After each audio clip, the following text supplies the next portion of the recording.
Una vez más reiteramos el saludo de buenos días a la gente que nos acompaña en la programación de Vez Cable para mencionar que en estos momentos estamos en el programa Presente y Futuro. Y vamos a conversar rápidamente con un político de reconocida trayectoria en nuestro país y además que tiene sus actividades comerciales dentro de lo que significa la agroexportación, como Fernando Sillonis. Aquí lo tenemos en la comunicación telefónica. Señor Sillonis, ¿qué tal? Buenos días, bienvenido a Vez Cable. Muy buenos días, muchísimas gracias, un placer, a la orden. Buenos días, para saber su opinión sobre esta situación que estamos atravesando en el país. Un presidente acusado por traición a la patria, que el miércoles tiene que ir ante la Comisión Permanente a defenderse, un Congreso de la República que no consigue votos para vacancia, pero quiere suspenderlo, una misión de la OEA que llega el próximo domingo y una población nacional partida en dos, fraccionada, protestando a favor del gobierno y en contra del gobierno. Bueno, eso pasa pues cuando la corrupción llega al poder, ¿no? Y se instala desde la cabeza. La verdad que no podría ocurrir otra cosa, ¿no? Con un personaje como Pedro Castillo, a quien yo conocí antes de ser presidente, con ocasión de la huelga magisterial del 2017, ¿no? Yo sí sabía, y muchos peruanos también, de que estábamos ante un tipo muy cínico, ¿no? Todos recuerdan esa finta, esa simulación de una agresión policial inexistente, tirándose al suelo como si hubiera sido agredido. Y bueno, esa es su forma de ser, ¿no? Entonces, no nos extrañe todos los revelamientos, ¿no? De corrupción, coimas, clientelismos y demás. Y eso percola, la corrupción percola, ¿no? Cuando la cabeza está podrida, pues los miembros también se pudren muy rápidamente. Y bueno, la corrupción de la presidencia de la República ha percolado a todos los espacios de la sociedad peruana, ¿no? Ya, pero señor Sillonis, interesante el recordar es que nos hace sobre ese momento del sindicalista Pedro Castillo, rodeado de otros dirigentes sindicales, un enfrentamiento contra la policía, cuando él se lanza al suelo simulando una agresión, cosa que nunca ocurrió, y hasta se escucha en ese video de archivo que le dicen lánzate, lánzate, lánzate, y él se lanza muy obediente. Pero ya de ahí veíamos el perfil de dirigente que venía siendo Pedro Castillo, con mentiras y argucias para que pueda sorprender y asusar a las masas. Sin embargo, ¿cómo toma usted, fuera del contexto político, el hecho de que el presidente Castillo, muy a pesar de los errores que comete, las mentiras reiteradas que hace, se va a una región, miente, se reúne con bases sindicales, miente al ofrecer cosas que realmente nunca lo va a cumplir o distorsiona la realidad? Y aún a pesar de eso, hay un grueso de la población que lo respalda y cree en lo que él está diciendo. ¿Cómo toma usted, si podemos un poco intentar hacer sociólogos o antropólogos por la conducta que tiene la sociedad? Bueno, yo no soy sociólogo ni antropólogo, pero he escuchado, ¿no?, a sociólogos y antropólogos y a mí me han explicado y me han convencido, ¿no?, de que la corrupción y la pobreza que se deriva de la corrupción es un valor para algunas personas, ¿no? ¿A qué personas favorece la corrupción y el empobrecimiento? Favorece, por ejemplo, al narcotráfico, ¿no? El narcotráfico vive de la pobreza, la desesperanza de la gente y, por supuesto, de la corrupción en el Estado, ¿no? El terrorismo, que es un primo hermano del narcotráfico, también, ¿no? Y la política sucia, ¿no? La política corrupta, que también existe, se nutre de la pobreza y de la corrupción, ¿no? Entonces, no nos extrañemos. Yo digo que no son la mayoría, ni siquiera la mitad. Yo digo que son menos, ¿no? Pero no son pocos, tiene usted razón, no son pocos.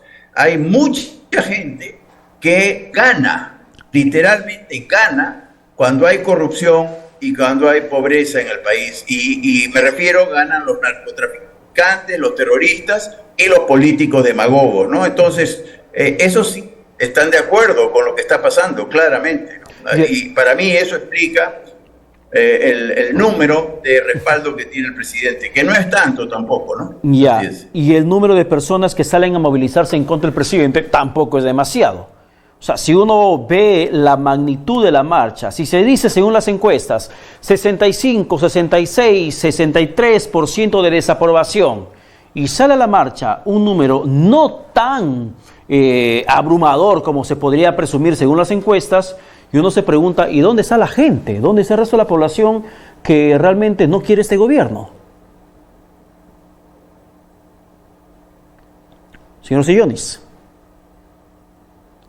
Bien, vamos a mejorar la comunicación porque entendemos que es un tema de conectividad por el Internet, debido a que esta entrevista se da precisamente a través de este sistema de transmisión de datos, de imagen, de audio, que es el Internet, para seguir conversando con el señor Fernando Sillonis, ex candidato a la presidencia, expresidente regional de ICA y sobre todo hombre ligado a los negocios.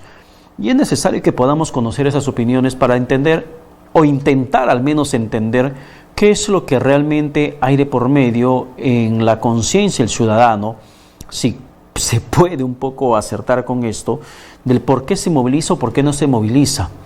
Y uno le encuentra en las encuestas cifras que podría decir, caramba, el gobierno peruano ya no tiene mayor espacio de maniobra con el grueso de la población que en su momento le apoyó, porque cada vez es menos el número de personas que lo apoyan, que lo respaldan. Pero uno se da cuenta también que las movilizaciones, en las acciones sociales que impulsan a aquellos que se oponen al gobierno y piden a la gente que se manifieste a través de una movilización, de una marcha, esta termina siendo multitudinaria, es cierto. Que termina siendo más numerosa que la marcha a favor del gobierno, también es cierto. Pero tampoco es la cantidad de gente que según las encuestas nos dicen que es la que rechaza este gobierno, señor Sillonis. Sí, mil disculpas, algo pasó con la señal. Sí. Pero efectivamente yo he hablado con muchos jóvenes y que están ausentes, ¿no?, en las marchas, tanto de protesta como de respaldo, ¿no? Somos los mayores. Yo he estado en algunas marchas y sí, lo del número que usted menciona es correcto, ¿no? Son marchas de poca gente, claramente, ¿no? Dicen, pues, una interpretación que he escuchado es que los jóvenes que participaron masivamente en las marchas de fines de 2020, ¿no?, que terminaron con la vacancia del presidente Vizcarra, ¿no?, y después la renuncia del presidente efímero Merino, ahí hubieron marchas, ahí sí multitudinarias, sí. Pero me dicen que los jóvenes están decepcionados de lo que vino después, ¿no? Entonces, como que estarían pensándolo mucho, ¿no? Si salimos a marchar, de repente viene también un futuro como el actual, ¿no? Eso es una explicación. Yo iría como joven, yo critico, ¿no?, la actitud pasiva de los jóvenes, eso quiero decirlo.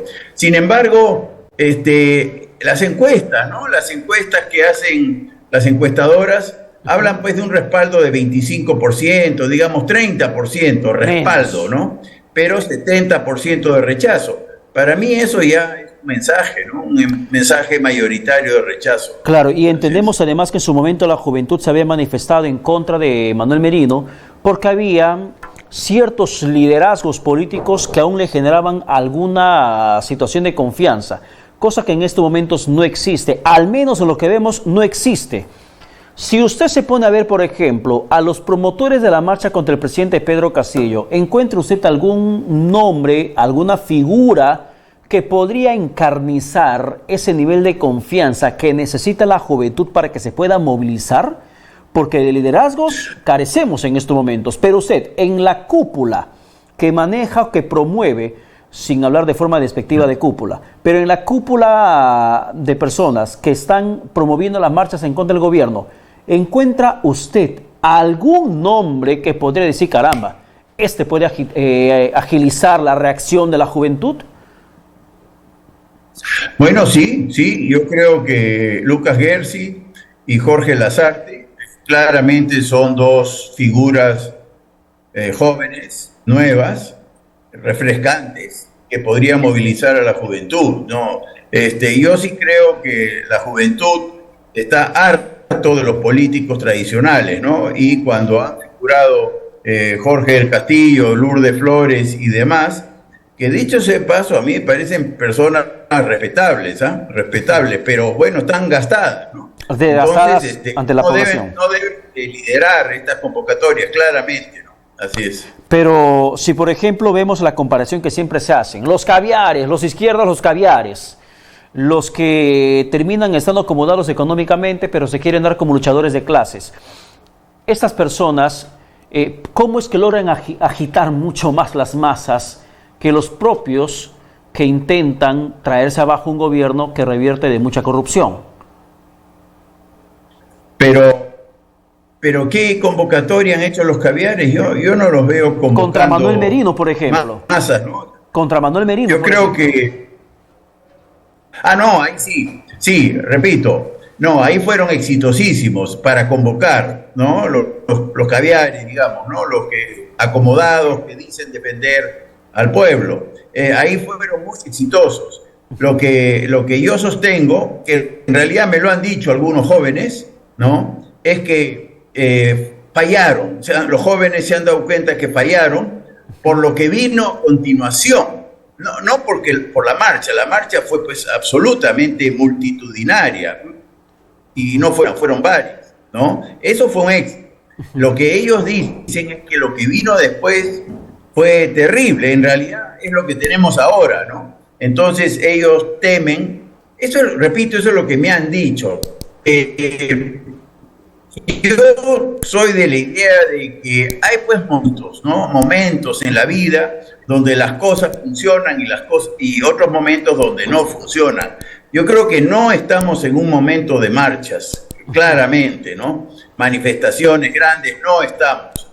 Lo que sí veo yo, objetivamente, es que el presidente es un corrupto, ¿no? Su entorno es muy corrupto, ¿no? Y yo valoro mucho, y esto no es un cumplido a vez cable, yo valoro mucho, pero así tildo de heroico, patriótico, la labor de ustedes, los periodistas, ¿no? Nunca antes había visto a la prensa que ha sido muy criticada y que yo he criticado, ¿no? Por permisivos, mermeleros, como se le llamó, etcétera, que hoy día están revelando la corrupción en lo más alto del Estado y comprándose el pleito, ¿no? Porque ustedes deben estar muy amenazados, los que tienen sintonía, muy amenazados por parte del gobierno, ¿no? Y eso está funcionando. La otra cosa que está funcionando sorprendentemente es la Fiscalía. Yo no confiaba absolutamente en la Fiscalía, para mí era parte del problema.